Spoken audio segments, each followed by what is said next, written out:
How's it going, everyone? This is Guide to Everything. In today's video, I'll show you on how you can print layout in QGIS.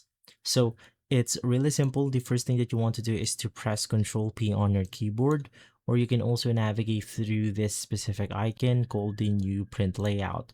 So you just want to click on it, and here you can name your layout to whatever you want to. I'm going to name it map layout. Let's click on OK.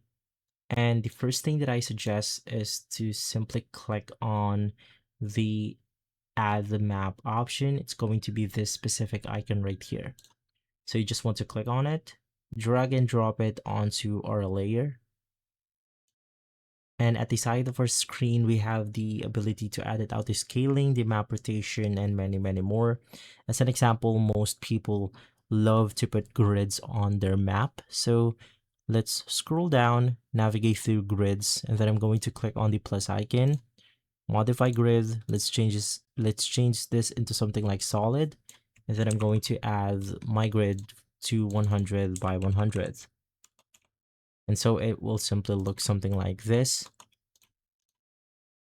So if this video has been helpful, leave a like, subscribe, and follow us for more videos like this.